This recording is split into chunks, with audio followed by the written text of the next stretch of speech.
Welcome to cubit academy. അപ്പോൾ നമ്മൾ ഇനി നോക്കാൻ പോകുന്ന ടോപ്പിക്ക് എക്കണോമിക്സിലെ നാഷണൽ ഇൻകം എന്ന് പറഞ്ഞ ടോപ്പിക്കാണ്. ഓക്കെ, എന്താണ് നാഷണൽ ഇൻകം? ഒരു രാജ്യത്തിൻ്റെ കംപ്ലീറ്റ് വരുമാനത്തെ, അല്ലേ, പൂർണ്ണമായ വരുമാനത്തെ നമ്മൾ വിളിക്കുന്ന പേരാണ് ഇത് നാഷണൽ ഇൻകം അഥവാ ദേശീയ വരുമാനം എന്നുള്ള പേരിൽ വിളിക്കുന്നതായിട്ട് എന്ത് ചെയ്യാൻ പറ്റുക, നമുക്ക് കാണാൻ പറ്റുക. എന്താണ് the national income? NI is the aggregate of the factor income earned by the normal residents of a country in an accounting year. അതായത് ഒരു അക്കൗണ്ടിങ് ഇയർ എന്ന് പറഞ്ഞപ്പോൾ ഇന്ത്യയിലെ അക്കൗണ്ടിങ് ഇയർ എന്ന് പറയുന്നത് എന്താണ്? നമുക്കറിയാം, ഏപ്രിൽ 1 തുടങ്ങി മാർച്ച് 31 അവസാനിക്കുന്നതാണ് ഇന്ത്യയുടെ അക്കൗണ്ടിങ് ഇയർ. ആ ഒരു അക്കൗണ്ടിങ് ഇയറിലെ ആ രാജ്യത്തെ ടോട്ടൽ റെസിഡൻസിന് കിട്ടുന്ന aggregator of the factor income, അതായത് ടോട്ടൽ ഫാക്ടർ ഇൻകത്തെ നമ്മൾ വിളിക്കുന്ന പേരാണ് ഇത് നാഷണൽ ഇൻകം. അപ്പോൾ എന്താണ് ഫാക്ടർ ഇൻകം എന്ന് ചോദിച്ചു കഴിഞ്ഞാൽ, ഇപ്പോൾ ഉദാഹരണമായിട്ടൊരു സിമ്പിൾ എക്സാമ്പിൾ പറഞ്ഞുതരാം.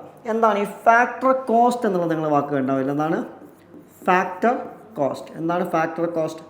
ഒരു പ്രൊഡക്റ്റ് നിർമ്മിക്കുന്നതിന് വേണ്ടിയിട്ടുള്ള നിർമ്മാണ ചെലവാണ് factor cost. The same meaning തന്നെയാണ് ഇത് ഫാക്ടർ ഇൻകം എന്ന് പറയുന്നത്. ആദ്യത്തെ സ്റ്റേജിൽ ആ ഇൻകത്തെയാണ് നമ്മൾ വിളിക്കുന്നത്.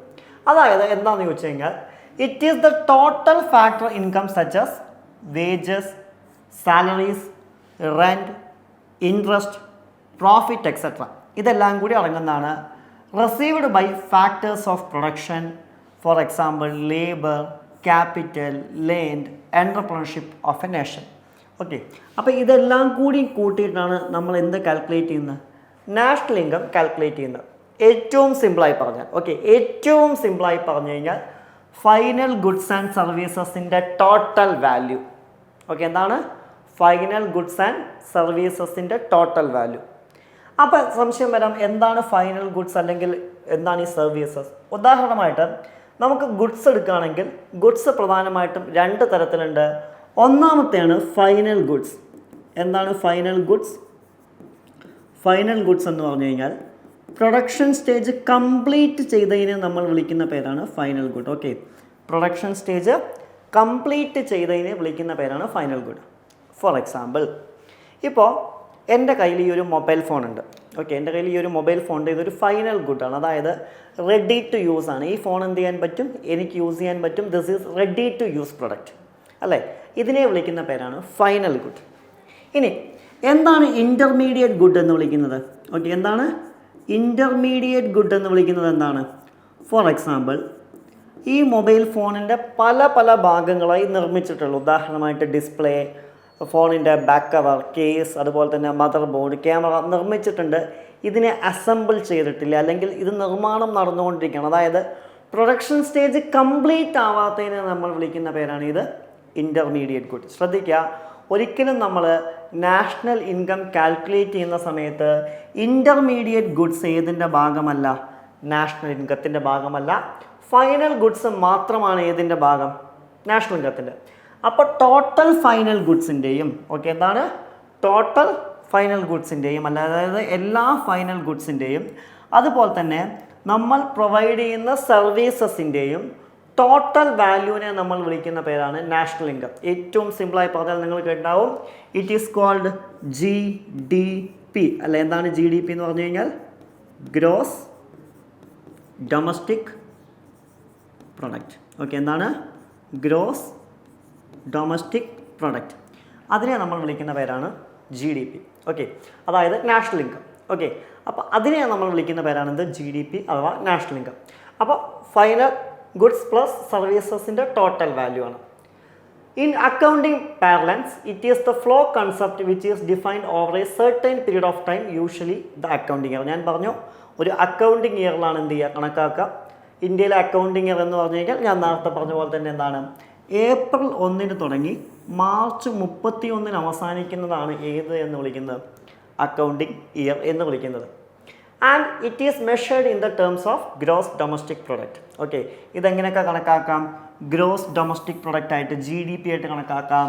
അല്ലെങ്കിൽ it is variance are NDP, national domestic പ്രൊഡക്റ്റായി കണക്കാക്കാം. അല്ലെങ്കിൽ ഗ്രോസ് നാഷണൽ പ്രൊഡക്റ്റ് GNP ആയി കണക്കാക്കാം. അല്ലെങ്കിൽ NNP, നെറ്റ് നാഷണൽ പ്രൊഡക്റ്റ് ഒക്കെ ആയിട്ട് കണക്കാക്കാം എന്നുള്ളതാണ്. അങ്ങനെ പല രീതിയിൽ എന്ത് ചെയ്യാറുണ്ട്, കണക്കാക്കാറുണ്ട്. ഇത് ഓരോന്നും എന്താ നമുക്ക് നോക്കാം. എന്താണ് GDP, എന്താണ് NDP, എന്താണ് GNP, എന്താണ് NNP എന്നൊക്കെ നമുക്ക് നോക്കാം. And where GDP is the measures of the aggregate value of all the final goods and services produced in an economy in a financial year within the domestic territory. ശ്രദ്ധിക്കണം, അത് എവിടെ കൂടി ആയിരിക്കണം? ഒരു രാജ്യത്തിൻ്റെ ഡൊമസ്റ്റിക് ടെറിട്ടറിയിൽ നിർമ്മിക്കുന്ന ടോട്ടൽ ഫൈനൽ ഗുഡ്സ് ആൻഡ് സർവീസസിൻ്റെ വാല്യൂ ആണ്. ഓക്കെ, അപ്പോൾ നമുക്ക് നോക്കാം എന്താണ് ഓരോന്നുകൊണ്ടും ഉദ്ദേശിക്കുന്നത്. അതിനു മുമ്പ് നമ്മൾ പ്രധാനപ്പെട്ട ചില എക്കോണമിക് ഇൻഡിക്കേറ്റേഴ്സ് നോക്കണം. ഒന്ന് GDP ഗ്രോത്ത് റേറ്റും ഒന്ന് GDP പെർ ക്യാപിറ്റയാണ്. നമ്മൾ പ്രധാനമായിട്ടും രണ്ട് എക്കോണമിക് ഇൻഡിക്കേറ്റേഴ്സിന് അറിഞ്ഞിരിക്കണം. ഒന്നെന്താണ് GDP ഗ്രോത്ത് റേറ്റ്. എന്താണ് GDP ഗ്രോത്ത് റേറ്റ് എന്ന് ചോദിച്ചു കഴിഞ്ഞാൽ അത് ഒരു രാജ്യത്തിൻ്റെ എന്ത് ചെയ്യുന്നു, പെർഫോമൻസിനെ ഇൻഡിക്കേറ്റ് ചെയ്യുന്നതാണ്. ഓക്കെ, എന്താണ് ഒരു രാജ്യത്തിൻ്റെ പെർഫോമൻസിനെ ഇൻഡിക്കേറ്റ് ചെയ്യുന്നതാണ് ഇത് GDP ഗ്രോത്ത് റേറ്റ് എന്നുകൊണ്ട് ഉദ്ദേശിക്കുന്നത്. ക്ലിയർ? രണ്ടാമത്തെയാണ് GDP പെർ ക്യാപിറ്റ. എന്താണ് GDP പെർ ക്യാപിറ്റ എന്ന് പറഞ്ഞു കഴിഞ്ഞാൽ എന്താണ്? It indicates level of economic development in the comparison to other countries. അതായത് പെർ ക്യാപിറ്റ എന്ന് പറഞ്ഞു കഴിഞ്ഞാൽ നമ്മൾ മറ്റ് രാജ്യങ്ങളുമായിട്ട് കമ്പയർ ചെയ്യുക. ഫോർ എക്സാമ്പിൾ ശ്രദ്ധിക്കുക, ഇപ്പോൾ ഒരു വീട്ടിൽ ഒരു എക്സാമ്പിൾ ഞാൻ പറയുകയാണ്. 2 വീടുകളുണ്ട്, A, B. മനസ്സിലാവാൻ വേണ്ടിയാണ് പറയുന്നത്. ഇപ്പോൾ ഈ A എന്നുള്ള വീട്ടിൽ 5 പേരുണ്ട് എന്ന് വയ്ക്കുക, B എന്നുള്ള വീട്ടിലും 5 പേരുണ്ട് എന്ന് വയ്ക്കുക. ഫോർ എക്സാമ്പിളാണ് ഞാൻ പറയുന്നത്. അല്ലെങ്കിൽ 5 അല്ല, ഇപ്പോൾ B എന്നുള്ള വീട്ടിൽ വേണമെങ്കിൽ നമുക്ക് കുറച്ചധികം എടുക്കാം. ഇപ്പോൾ B എന്നുള്ള വീട്ടിൽ ഫോർ എക്സാമ്പിൾ ഒരു 10 പേരുണ്ട് എന്ന് വയ്ക്കുക. ഓക്കെ, ഒരു 10 പേരുണ്ട്. ഇനി ഇതിൽ A എന്നുള്ള വീട്ടിൽ 5 പേരിൽ ഒരു 3 പേര് ജോലിക്ക് പോകുന്നു എന്ന് വയ്ക്കാം. 3 പേരെന്ത് ചെയ്യുന്നു, ജോലിക്ക് പോകുന്നു. അതിൽ ഒന്നാമത് പോകുന്ന ആളുടെ ശമ്പളം എന്ന് വിളിക്കുന്നത് ഫോർ എക്സാമ്പിൾ ഒരു 1000 രൂപയാണ്. രണ്ടാമത് പോകുന്ന ആളുടെ ശമ്പളം എന്ന് പറയുന്നത് ഫോർ എക്സാമ്പിൾ ഒരു 3000 രൂപയാണെന്ന് വയ്ക്കാം. ഓക്കെ, എത്രയാണ്? 3000 രൂപയാണ്. യെസ്. ഇനി മൂന്നാമത് ജോലിക്ക് പോകുന്ന ആളുടെ ശമ്പളം എന്ന് പറയുന്നത് എത്രയെന്ന് ചോദിച്ചു കഴിഞ്ഞാൽ ഫോർ എക്സാമ്പിൾ അതൊരു 3000 രൂപയായിട്ട് തന്നെ എടുക്കാം. ഓക്കെ, ഇനി ഇവിടെ എന്താണ് ആവറേജ് എന്ന് ചോദിച്ചു കഴിഞ്ഞാൽ, ഓക്കെ, ഇവിടെ എന്താണ് ആവറേജ് എന്ന് ചോദിച്ചു കഴിഞ്ഞാൽ, അല്ലെങ്കിൽ എന്താണ് ഈ പെർ ക്യാപിറ്റ എന്ന് ചോദിച്ചു കഴിഞ്ഞാൽ എന്താണ് ഇവിടെ ടോട്ടൽ ഇൻകം എന്ന് പറയുന്നത് എത്രയാണ്? ഇവിടുത്തെ ടോട്ടൽ ഇൻകം എന്ന് പറഞ്ഞു കഴിഞ്ഞാൽ 3 3 6 6 1 7, അതായത് ടോട്ടൽ 7000. ടോട്ടൽ എത്ര പേര് എമൗണ്ട് കിട്ടുന്നുണ്ട്? 7000. 7000 ഡിവൈഡഡ് ബൈ 5 ആണ്. ഓക്കെ, 7000 ഡിവൈഡഡ് ബൈ 5 ആണ്. അപ്പോൾ നമുക്ക് എന്ത് ചെയ്യും, ഇവിടെ ഒരു വാല്യൂ കിട്ടും. ഇത് സെയിം മീനിങ് ഫാമിലി ബിയിലേക്ക് പോകുന്നു. 10 പേരിൽ 5 പേര് എന്ത് ചെയ്യുന്നുണ്ട്, ജോലിക്ക് പോകുന്നുണ്ട്. ഇതിൽ 5 പേരുടെയും ശമ്പളം എന്ന് വിളിക്കുന്നത് എത്രയാണ്? 1000 രൂപ വെച്ചിട്ടാണെന്ന് വയ്ക്കാം. അപ്പോൾ ടോട്ടൽ എത്ര വരും? 5000 രൂപ വരും. അങ്ങനെയാണെങ്കിൽ 5000 ഡിവൈഡഡ് ബൈ 10. ഇവിടെ ടോട്ടൽ വാല്യൂ നമുക്ക് അറിയാം, ഏകദേശം എത്രയേ കിട്ടുള്ളൂ? 500 കിട്ടുള്ളൂ. പക്ഷേ അതിനേക്കാൾ കൂടുതലാണ് ഏത് ഫാമിലിയിൽ? A എന്നുള്ള ഫാമിലിയിൽ, അല്ലേ? ഈ 2 Aയും Bയും തമ്മിലുള്ള കമ്പാരിസൺ. ഇതേപോലെ തന്നെ രാജ്യങ്ങൾ തമ്മിൽ കമ്പാരിസൺ ചെയ്യാറുണ്ട്. അതിനെ നമ്മൾ വിളിക്കുന്ന പേരാണ് ഇത് GDP പെർ ക്യാപിറ്റ. ഓക്കെ, എങ്ങനെ എന്ത് ചെയ്യാറുണ്ട്? രാജ്യങ്ങൾ തമ്മിൽ പരസ്പരം എന്ത് ചെയ്യാറുണ്ട്? കമ്പയർ ചെയ്യാറുണ്ട്. ആ കമ്പാരിസണെ നമ്മൾ എന്ത് പേരിലാണ് വിളിക്കുന്നത്? GDP പെർ ക്യാപിറ്റ എന്നുള്ള പേരിലാണ് വിളിക്കുന്നതായിട്ട് എന്ത് ചെയ്യാൻ പറ്റുക? നമുക്ക് കാണാൻ സാധിക്കുക. ക്ലിയർ? ഇനി ഈ ഒരു നാഷണൽ ഇൻകം അക്കൗണ്ടിങ്ങിൻ്റെ ഹിസ്റ്ററിയിലേക്ക് പോവുകയാണെങ്കിൽ ആദ്യമായിട്ട് ആരാണ് നാഷണൽ ഇൻകം കാൽക്കുലേറ്റ് ചെയ്തതെന്ന് വെച്ച് കഴിഞ്ഞാൽ ബ്രിട്ടീഷ് പീരീഡിൽ ഉള്ള എക്കണോമിസ്റ്റായ ദാദാഭായ് നവറോജിയും വില്യം ഡിഗ്ഗിയും അതുപോലെ തന്നെ VK.R.V. റാവു, RC ദേശായിയൊക്കെ എന്ത് ചെയ്യുന്നുണ്ട്? കണക്കാക്കുന്നുണ്ട്. അതിൽ ആദ്യത്തെ അറ്റംപ്റ്റ് നടത്തിയത് ആരാന്ന് ചോദിച്ചു കഴിഞ്ഞാൽ എന്താണ്? ദാദാഭായ് നവറോജിയാണ്. ആരാണ്? ദാദാഭായ് നവറോജിയാണ്. 1868 അദ്ദേഹം ആദ്യത്തെ അറ്റംപ്റ്റ് നടത്തുന്നത്. ആ അറ്റംപ്റ്റ് നടത്തുന്ന സമയത്ത് അദ്ദേഹത്തിന് കിട്ടിയ പെർ ക്യാപിറ്റ ഇൻകം എന്ന് വിളിക്കുന്നത് എത്ര രൂപയായിരുന്നു? 20 രൂപയായിരുന്നു. പെർ ക്യാപിറ്റ ഇൻകം, അതായത് ആവറേജ് ഇൻകം. ഓക്കെ, ചിലപ്പോൾ ചോദിക്കാം എന്താണ് പെർ ക്യാപിറ്റ ഇൻകത്തിൻ്റെ ഇക്വേഷൻ എന്ന് ചോദിച്ചു കഴിഞ്ഞാൽ. ഓക്കെ, എന്താണ് പെർ ക്യാപിറ്റ ഇൻകത്തിൻ്റെ ഇക്വേഷൻ എന്ന് ചോദിച്ചു കഴിഞ്ഞാൽ എന്താണ്? വളരെ സിമ്പിളാണ്. National income divided by population. Okay, എന്താണ്? നാഷണൽ ഇൻകം ഡിവൈഡഡ് ബൈ പോപ്പുലേഷനാണ് ഏതിൻ്റെ ഇക്വേഷൻ എന്ന് വിളിക്കുന്നത്? പെർ ക്യാപിറ്റ ഇൻകത്തിൻ്റെ ഇക്വേഷൻ എന്ന് വിളിക്കുന്നത്. ഓക്കെ, അപ്പോൾ ചിലപ്പോൾ ചോദിക്കാം എന്താണ് പെർ ക്യാപിറ്റ ഇൻകത്തിൻ്റെ ഇക്വേഷൻ എന്ന് ചോദിക്കാം. എന്താണ്? National income divided by population ആണ്. പിന്നെ സയൻറ്റിഫിക് മെത്തേഡ് വഴി ആദ്യമായിട്ട് കാൽക്കുലേറ്റ് ചെയ്ത് ആരാന്ന് ചോദിച്ചു കഴിഞ്ഞാൽ ചിലപ്പോൾ ചോദിക്കാം, സയൻറ്റിഫിക് മെത്തേഡ് വഴി ആദ്യമായിട്ട് നാഷണൽ ഇൻകം കാൽക്കുലേറ്റ് ചെയ്ത് ആരാന്ന് ചോദിച്ചു കഴിഞ്ഞാൽ ആരാണ്? അത് ഡോക്ടർ VKRV റാവു ആണ്. സയൻറ്റിഫിക് മെത്തേഡ് ഉപയോഗിച്ച് ആദ്യമായിട്ട് എന്ത് ചെയ്യുന്ന നാഷണൽ ഇൻകം എന്ത് ചെയ്യുന്ന കാൽക്കുലേറ്റ് ചെയ്യുന്നത് 1931-32 കാലഘട്ടത്തിലാണ് കാൽക്കുലേറ്റ് ചെയ്തത്. ഓക്കെ, അദ്ദേഹം എന്ത് ചെയ്യുന്നുണ്ട്? അന്ന് എക്കോണമിയെ 2 ഭാഗങ്ങളായിട്ട് തരംതിരിക്കുന്നുണ്ട്. Primary sector, secondary sector. Primary sector എന്ന് പറഞ്ഞാൽ നമുക്കറിയാം എന്താണ്? അഗ്രികൾച്ചർ, ഫോറസ്റ്റ്, ഫിഷിംഗ്, ഹണ്ടിങ് ഒക്കെ അടങ്ങുന്നതാണ്. ആൻഡ് സെക്കൻഡറി സെക്ടർ എന്ന് പറഞ്ഞു കഴിഞ്ഞാൽ എന്താണ്? നമ്മുടെ ഇൻഡസ്ട്രിയൽ സെക്ടറാണ്. Industries, construction, transport, public service, business ഒക്കെ അടങ്ങുന്നതാണ്. ഓക്കെ, അന്ന് അദ്ദേഹത്തിന് കിട്ടിയ പെർ ക്യാപിറ്റ ഇൻകം എത്രയാണെന്ന് ചോദിച്ചു കഴിഞ്ഞാൽ എത്രയാണ്? 62 രൂപയായിരുന്നു. എന്താണ് അദ്ദേഹത്തിന് കിട്ടിയ എന്ത് എന്ന് വിളിക്കുന്നത്? പെർ ക്യാപിറ്റ ഇൻകം എന്നുള്ള പേരിൽ എന്ത് ചെയ്യാൻ പറ്റുക? നമുക്ക് കാണാൻ സാധിക്കുക. പിന്നെ first official attempt to compute national income made by doctor PC Mahalanobis as the head of the National Income Committee appointed by Government of India, which also had Dr. D.R. Gadgil and VKRV Rao as members. അതായത് ഇന്ത്യക്ക് സ്വാതന്ത്ര്യം കിട്ടിയ ശേഷം first official attempt നടത്തുന്ന ആരാന്ന് ചോദിച്ചു കഴിഞ്ഞാൽ ആരാണ്? PC Mahalanobis ആണ്.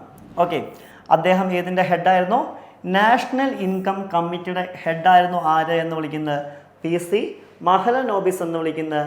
കൂടാതെ ആ കമ്മിറ്റിയിൽ 2 അംഗങ്ങൾ കൂടി ഉണ്ടായിരുന്നു. ആരൊക്കെയായിരുന്നു? ഒന്ന് ഡോക്ടർ D.R. ഗാഡ്ഗിൽ ഉണ്ടായിരുന്നു. അതുപോലെ തന്നെ എന്താണ്? VKRV റാവും ഉണ്ടായിരുന്നതായിട്ട് എന്ത് ചെയ്യാൻ പറ്റും? നമുക്ക് കാണാൻ പറ്റും. അതുപോലെ തന്നെ എന്താണ്? The first report of the committee was presented in 1951. 1951 എന്ത് ചെയ്യുന്നത്? ഈ റിപ്പോർട്ട് ആദ്യമായിട്ട് എന്ത് ചെയ്യുന്നത്? പ്രസൻറ്റ് ചെയ്യുന്നത്. ആൻഡ് ആ റിപ്പോർട്ട് പ്രകാരം എന്ന് വിളിക്കുന്നത് 1948-49 ഇൻകം എന്ന് പറയുന്നത് എത്രയാണ്? 8710 കോടിയും. അതുപോലെ തന്നെ പെർ ക്യാപിറ്റ ഇൻകം എന്ന് വിളിക്കുന്ന എത്ര രൂപയായിരുന്നു എന്ന് ചോദിച്ചു കഴിഞ്ഞാൽ എന്താണ്? 225 രൂപയുമായിരുന്നു. ഏത്? പെർ ക്യാപിറ്റ ഇൻകം എന്ന് പറയുന്നത്. അപ്പോൾ ശ്രദ്ധിക്കുക, ആദ്യത്തെ പെർ ക്യാപിറ്റ ഇൻകം അതായത് ദാദാഭായ് നവറോജി കണക്കാക്കുമ്പോൾ അത് 20 രൂപയായിരുന്നു. പിന്നീട് VKRV റാവു അത് സയൻറ്റിഫിക് മെത്തേഡിൽ കണക്കാക്കിയപ്പോൾ 62 രൂപയായി. ആൻഡ് പിന്നീട് ഒഫീഷ്യൽ അറ്റംപ്റ്റിൽ അത് എത്രയായി ഉയരുന്നുണ്ട്? 225 രൂപയായിട്ട് ഉയരുന്നതായിട്ട് കാണാൻ പറ്റും. ഓക്കെ, 20, 60 ആൻഡ് 225 രൂപ. അപ്പോൾ ഒഫീഷ്യൽ അറ്റംപ്റ്റിൽ എത്രയായിരുന്നു പെർ ക്യാപിറ്റ ഇൻകം എന്ന് ചോദിച്ചു കഴിഞ്ഞാൽ അത് 225 രൂപയായിരുന്നു എന്നുള്ളതാണ്. And later the task of estimation of GDP was transferred into the Central Statistical Office CSO and fully developed by National Income Division under CSO was created the national level. അതായത് പിന്നീട് എന്ത് ചെയ്യുന്നുണ്ട്? ഈ ജോലിക്ക് ആരെ ഏൽപ്പിക്കുന്നുണ്ട്? Central statistical ഓഫീസിനെ ഏൽപ്പിക്കുന്നുണ്ട്. അതിൻ്റെ അണ്ടറിൽ എന്ത് ചെയ്യുന്നുണ്ട്? ഒരു നാഷണൽ ഇൻകം കാൽക്കുലേറ്റ് ചെയ്യുന്നതിന് വേണ്ടി ഒരു പ്രത്യേക ഡിവിഷൻ കൊണ്ടുവരുന്നുണ്ട്. Since 1955 the national income estimate were compiled by CSO based on the national level survey conducted by National Sample Survey Office. അതായത് എന്താണ്? National sample survey office. അതായത് NSSO നടത്തിയ റിപ്പോർട്ടുകളുടെ അടിസ്ഥാനത്തിലായിരുന്നു CSO എന്ത് തയ്യാറാക്കിയിരുന്നത്? ഈ റിപ്പോർട്ട് തയ്യാറാക്കിയിരുന്നത് ഏതുവരെ? 55 വരെ. After that central government merged the CSO and the NSSO established national statistical office. പിന്നീട് എന്ത് ചെയ്യുന്നുണ്ട് എന്ന് ചോദിച്ചു കഴിഞ്ഞാൽ ഓക്കെ, അപ്പോൾ നമ്മൾ പറഞ്ഞു 55 മുതൽ എന്താണ്? നാഷണൽ സാമ്പിൾ സർവേ ഓഫീസിൻ്റെ അടിസ്ഥാനത്തിലാണ് അതിനുശേഷം തയ്യാറാക്കിയിരുന്നത് എന്ത്? ഈ നാഷണൽ ഇൻകം. പിന്നീട് ഗവൺമെൻറ് എന്ത് ചെയ്യുന്നുണ്ട്? ഈ CSOനെയും അതുപോലെ തന്നെ NSSOനെയും എന്ത് ചെയ്യുന്നു? പരസ്പരം എന്ത് ചെയ്യുന്നുണ്ട്? മെർജ് ചെയ്യുന്നുണ്ട്. ഏത് സ്ഥാപനമാക്കി മാറ്റുന്നു? പിന്നീട് നാഷണൽ സ്റ്റാറ്റിസ്റ്റിക്കൽ ഓഫീസ് ആക്കിയിട്ട് NSO ആക്കി മാറ്റുന്നതായിട്ട് എന്ത് ചെയ്യാൻ പറ്റും? നമുക്ക് കാണാൻ പറ്റും. ഈ NSO എങ്ങനെയാണ് വർക്ക് ചെയ്യുന്നതെന്ന് വെച്ച് കഴിഞ്ഞാൽ ഏതിൻ്റെ അടിസ്ഥാനത്തിലാണ്? Ministry of statistics and programme ഇംപ്ലിമെൻറ്റേഷൻ്റെ അണ്ടറിലാണ്, മോസ്പിയുടെ അണ്ടറിലാണ് എന്ത് ചെയ്യുന്നത്? ഇത് വർക്ക് ചെയ്യുന്നതായിട്ട് എന്ത് ചെയ്യാൻ പറ്റുക? നമുക്ക് കാണാൻ പറ്റുക എന്നുള്ളത്. അപ്പോൾ ഏത് മിനിസ്റ്ററുടെ അണ്ടറിലാണ് വരുന്നതെന്ന് വെച്ച് കഴിഞ്ഞാൽ ഏത് മിനിസ്റ്ററുടെ അണ്ടറിലാണ്? Ministry of statistics and programme ഇംപ്ലിമെൻറ്റേഷൻ്റെ അണ്ടറിലാണ് എന്ത് ചെയ്യുന്നത്? ഇത് പ്രവർത്തിക്കുന്നതായിട്ട് എന്ത് ചെയ്യാൻ പറ്റുക? നമുക്ക് കാണാൻ പറ്റുക. ഇനി നാഷണൽ ഇൻകം അഗ്രിഗേറ്റ്സ് എന്ന് പറഞ്ഞാൽ നമ്മൾ പ്രധാനമായിട്ടും 4 കാര്യങ്ങളാണ് കണക്കാക്കുന്നത്. ഏതൊക്കെയാണ്? GDP, GNP, NDP and NNP. അതിലാദ്യം നമുക്ക് നോക്കാനുള്ളത് GDP ആണ്. GDP എന്ന് പറഞ്ഞു കഴിഞ്ഞാൽ എന്താണ്? ഗ്രോസ് ഡൊമസ്റ്റിക് പ്രൊഡക്റ്റ് ആണ്. ഓക്കെ, നമ്മൾ നേരത്തെ പറഞ്ഞ പോലെ തന്നെ ഫൈനൽ ഗുഡ്സ് ആൻഡ് സർവീസസിൻ്റെ ടോട്ടൽ വാല്യൂ ആണ് ഏത്? GDP എന്ന് വിളിക്കുന്നത്. അതെന്താണ്? ഒരു പ്രത്യേക ജിയോഗ്രഫിക്കൽ ഏരിയയിൽ ഒരു പ്രത്യേക സമയത്ത്. ഇനി 3 രീതിയിൽ എന്ത് ചെയ്യാം GDP കണക്കാക്കാം. അതിൽ ഒന്നാമത്തെ മെത്തേഡാണ് ഔട്ട്പുട്ട് അല്ലെങ്കിൽ പ്രൊഡക്റ്റ് വാല്യൂ ആഡഡ് മെത്തേഡ് എന്ന് വിളിക്കുന്നത്. ഇതിൻ്റെ ഇക്വേഷൻ എന്താണെന്ന് ചോദിച്ചു കഴിഞ്ഞാൽ total output into market price ആണ്. ഇനി ഇൻകം മെത്തേഡ് എന്ന് വിളിക്കുന്നത് sum of all the factor incomes ആണ്. ആൻഡ് നമ്മൾ ഫോളോ ചെയ്യുന്നതാണ് ഇത് എക്സ്പെൻഡിച്ചർ മെത്തേഡ്. എക്സ്പെൻഡിച്ചർ മെത്തേഡ് എന്താണെന്ന് ചോദിച്ചു കഴിഞ്ഞാൽ അതിൻ്റെ ഇക്വേഷൻ എന്താണ് C+I+G+X-M. അതായത് സി എന്ന് പറഞ്ഞു കഴിഞ്ഞാൽ എന്താണ് കൺസ്യൂമർ എക്സ്പെൻഡിച്ചർ, ഐ എന്ന് പറഞ്ഞു കഴിഞ്ഞാൽ എന്താണ് ഇൻവെസ്റ്റ്മെൻറ്റ് എക്സ്പെൻഡിച്ചറാണ്, അതായത് ഗ്രോസ് ഫിക്സഡ് ക്യാപിറ്റൽ ഫോർമേഷനാണ്. ആൻഡ് ജി എന്ന് പറഞ്ഞു കഴിഞ്ഞാൽ എന്താണ് ഗവൺമെൻറ് സ്പെൻഡിങ്ങും, എക്സ് എന്ന് പറഞ്ഞു കഴിഞ്ഞാൽ എന്താണ് എക്സ്പോർട്ടും, എം എന്ന് പറഞ്ഞു കഴിഞ്ഞാൽ എന്താണ് ഇമ്പോർട്ടും. അതായത് എക്സ്പോർട്ടിൽ നിന്ന് എന്ത് കുറച്ചിരിക്കണം, ഇമ്പോർട്ട് കുറച്ചിരിക്കണം എന്നുള്ളതാണ്. ഇത് ഡീറ്റെയിൽ ആയിട്ട് നമ്മൾ നോക്കേണ്ട ആവശ്യമൊന്നുമില്ല. നമ്മുടെ അടുത്ത എക്സാമിന് ജസ്റ്റ് ഇക്വേഷൻ മാത്രമേ ചോദിക്കുള്ളൂ. എന്താണ് ഇക്വേഷൻ എന്നുള്ള കാര്യം മാത്രമേ എന്ത് ചെയ്യുള്ളൂ ചോദിക്കുള്ളൂ. അത് മാത്രം നമ്മൾ എന്ത് ചെയ്താൽ മതി, നോക്കിയാൽ മതി. ഓക്കെ, അപ്പോൾ എന്താണ് ഇക്വേഷൻ C+I+G+X-M. ഇനി ഇതല്ലെങ്കിൽ വേറൊരു രീതിയിലും ഇതേ ഇക്വേഷൻ തരാം. ഏത് രീതിയിലാണ്? ചിലപ്പോൾ തരും C+I+G+NX. ഓക്കെ, അങ്ങനെയും തരാം. എന്താണ് NX എന്ന് പറഞ്ഞു കഴിഞ്ഞാൽ ശ്രദ്ധിക്കുക, NX എന്ന് പറഞ്ഞു കഴിഞ്ഞാൽ അത് നെറ്റ് എക്സ്പോർട്സ് ആണ്. ഓക്കെ, എന്താണ് NX എന്ന് ചോദിച്ചു കഴിഞ്ഞാൽ എന്താണ് നെറ്റ് എക്സ്പോർട്സിനെ നമ്മൾ വിളിക്കുന്ന പേരാണ് ഇത് NX എന്ന് വിളിക്കുന്നത്. ഓക്കെ, അതായത് എക്സ്പോർട്ടിൽ നിന്ന് ഇമ്പോർട്ട് കുറയ്ക്കുമ്പോൾ കിട്ടുന്ന വാല്യൂ ആണ് ഇത് NX അഥവാ നെറ്റ് എക്സ്പോർട്സ് എന്നുള്ള പേരിൽ എന്ത് ചെയ്യുന്നത് അറിയപ്പെടുന്നതായിട്ട് എന്ത് ചെയ്യാൻ പറ്റുക, നമുക്ക് കാണാൻ പറ്റും. അപ്പോൾ നമ്മൾ കാൽക്കുലേറ്റ് ചെയ്യുന്ന രീതി ഏതാണെന്ന് ചോദിച്ചു കഴിഞ്ഞാൽ നമ്മൾ കാൽക്കുലേറ്റ് ചെയ്യുന്ന രീതി എന്ന് വിളിക്കുന്ന ഏതാണ് എക്സ്പെൻഡിച്ചർ മെത്തേഡിലാണ് കാൽക്കുലേറ്റ് ചെയ്യുന്നത്. എന്താണ് അതിൻ്റെ ഇക്വേഷൻ C+I+G+X-M. ഇനി രണ്ടാമത്തെയാണ് ഗ്രോസ് നാഷണൽ പ്രൊഡക്റ്റ് എന്ന് വിളിക്കുന്നത്. ശ്രദ്ധിക്കുക, എന്താണ് market price of all goods and services by nationals of the country within a financial year. Consider the income generated by citizens of the country present within the or outside of the country. It excludes the income generated by foreign nationals who are also residing in the country. അതായത് എന്ത് ചെയ്യണം, GNP calculate ചെയ്യുമ്പോൾ നമ്മൾ എന്ത് ചെയ്യണം എന്ന് ചോദിച്ചു കഴിഞ്ഞാൽ ഫോർ എക്സാമ്പിൾ GDP കാൽക്കുലേറ്റ് ചെയ്യുമ്പോൾ ഇന്ത്യയിലെ സിറ്റിസൺസ് പുറത്തുണ്ടല്ലേ, അവരുടെ വരുമാനം നമ്മൾ കാൽക്കുലേറ്റ് ചെയ്തിരുന്നില്ല, അത് ആഡ് ചെയ്യണം. കൂടാതെ ഇന്ത്യയിൽ വന്ന് ഒരുപാട് വിദേശികൾ വർക്ക് ചെയ്യുന്നുണ്ട്, അവർക്ക് നമ്മൾ ശമ്പളം കൊടുക്കുന്നുണ്ട്, ആ ശമ്പളം ഇതിൽ നിന്ന് കുറയ്ക്കുകയും വേണം. ഏറ്റവും സിമ്പിളായി പറഞ്ഞാൽ GNPയുടെ ഇക്വേഷൻ എന്ന് വിളിക്കുന്നത് GDP + NFIA. എന്താണ് NFIA? NFIA എന്ന് പറഞ്ഞാൽ net factor income from abroad. അതായത് നെറ്റ് റെസീപ്റ്റ്സ് എന്ന് പറഞ്ഞു കഴിഞ്ഞാൽ ഇത്രയേ ഉള്ളൂ. ഉദാഹരണമായിട്ട് നമ്മുടെ ആളുകൾ വിദേശത്ത് പോയി വർക്ക് ചെയ്യുന്നു. നമ്മുടെ ആളുകൾ വിദേശത്ത് പോയിട്ട് ഒരു $5000 ഇന്ത്യയിലേക്ക് എത്തിക്കുന്നതെന്ന് വയ്ക്കുക. ഫോർ എക്സാമ്പിൾ, ഞാൻ ഡോളറിൽ പറയുന്നു എന്നേ ഉള്ളൂ, ഇൻ്റർനാഷണൽ കറൻസി ആയതുകൊണ്ട്. മൈനസ് ഇനി ഇവിടെ വന്ന് വർക്ക് ചെയ്യുന്ന ആളുകൾക്ക്, അതായത് വിദേശത്തു നിന്ന് ഇന്ത്യയിൽ നിന്നും വരുന്ന വർക്ക് ചെയ്യുന്ന ആളുകൾക്ക്, വിദേശത്തെ ആളുകൾ ഇന്ത്യയിൽ വർക്ക് ചെയ്യുന്നു, ആ ആളുകൾക്ക് നമ്മൾ ശമ്പളം കൊടുക്കുന്നുണ്ട്. ഇന്ത്യക്ക് അങ്ങനെ നഷ്ടമാകുന്നത് ഒരു $2000 വയ്ക്കുക. അപ്പോൾ 5000-ൽ നിന്നും നമ്മൾ $2000 കുറയ്ക്കണം. അപ്പോൾ എത്ര ഉത്തരം കിട്ടും? $3000. ഈ $3000 നമ്മൾ എന്ത് വിളിക്കുന്നത്? NFIA അഥവാ net factor income from abroad എന്നുള്ള പേരിൽ വിളിക്കുന്നത്. ഓക്കെ, ഇതിനെയാണ് നമ്മൾ എന്ത് പേരിൽ വിളിക്കുന്നത്? Net factor income from abroad. അപ്പോൾ GDPയുടെ കൂടെ നമ്മൾ എന്ത് ചെയ്യണം? ഈ NFIA കൂടി കൂട്ടുമ്പോഴാണ് നമുക്ക് എന്ത് കിട്ടുക? GNP അഥവാ ഗ്രോസ് നാഷണൽ പ്രൊഡക്റ്റ് കിട്ടും. ഓക്കെ, GDPയുടെ കൂടെ നമ്മൾ എന്തും കൂടി കൂട്ടണം? NFIA കൂടി കൂട്ടണം. NFIA കൂടി കൂട്ടുമ്പോഴാണ് നമുക്ക് എന്ത് കിട്ടുക? GNP അഥവാ ഗ്രോസ് നാഷണൽ പ്രൊഡക്റ്റ് കിട്ടുന്നതായിട്ട് എന്ത് ചെയ്യാൻ പറ്റുക? നമുക്ക് കാണാൻ സാധിക്കുക. നെക്സ്റ്റ് വണ്ണാണ് നെറ്റ് ഡൊമസ്റ്റിക് പ്രൊഡക്റ്റ് അഥവാ NDP. എന്താണ് NDP എന്ന് പറഞ്ഞു കഴിഞ്ഞാൽ net domestic product NDP is calculated by subtracting the value of depreciation of the capital asset of the nation such as machinery, housing and vehicles from the gross domestic product. Example, it represents the market value of all final goods and services produced in a country after accounting for depreciation. അതായത് ഡിപ്രിസിയേഷന് ശേഷം നമ്മൾ കണക്കാക്കുന്നതാണ് net domestic product, അതായത് NDP. എന്താണ് depreciation? Is the expenditure incurred by companies for replacing the consumed fixed capital. അതായത് ഒരു കമ്പനിയുടെ കൺസ്യൂംഡ് ഫിക്സഡ് ക്യാപിറ്റൽ ഓക്കെ എന്ത് ചെയ്യുന്നു? റീപ്ലേസ് ചെയ്യുന്നു. അതായത് എക്സ്പെൻഡിച്ചറിൽ നിന്ന് റീപ്ലേസ് ചെയ്യുന്നു. ഉദാഹരണമായിട്ട് ഒരു കമ്പനി ഒരു മെഷീൻ വാങ്ങിയെന്ന് വയ്ക്കുക, അത് കമ്പനിയുടെ എക്സ്പെൻഡിച്ചറാണ്. പക്ഷേ ഈ മിഷൻ വെച്ച് എന്ത് ചെയ്യാം, ഒരുപാട് പ്രൊഡക്റ്റുകൾ ഉണ്ടാക്കാം. അപ്പോൾ ഓരോ വട്ടവും GDP കാൽക്കുലേറ്റ് ചെയ്യുന്ന സമയത്ത് നമ്മൾ എന്തിൻ്റെ ആവശ്യമില്ല, ഈ മിഷൻ്റെ വാല്യൂ വീണ്ടും വീണ്ടും വീണ്ടും ആഡ് ചെയ്യേണ്ട ആവശ്യമില്ല. ഓക്കെ, ഇപ്പോൾ ഉദാഹരണമായിട്ട് നിങ്ങൾ ശ്രദ്ധിക്കുക, ഞാൻ ഈ ഒരു പെൻ വാങ്ങി. ഈ പെൻ വാങ്ങിയിട്ട് എനിക്ക് ഒരുപാട് ക്ലാസ് എടുക്കാം. ഓരോ ക്ലാസ് എടുക്കുമ്പോഴും ഞാൻ ഈ പെന്നിൻ്റെ വാല്യൂ അതിൻ്റെ കൂടെ കൂട്ടേണ്ട ആവശ്യമില്ല. ഓക്കെ, അതാണ് ഡിപ്രിസിയേഷൻ. അപ്പോൾ GDP എന്ന് നമ്മൾ എന്ത് കുറയ്ക്കണം, ഡിപ്രിസിയേഷൻ കുറയ്ക്കണം. ഓക്കെ, GDP എന്ന് എന്ത് കുറയ്ക്കണം, ഡിപ്രിസിയേഷൻ കുറയ്ക്കണം.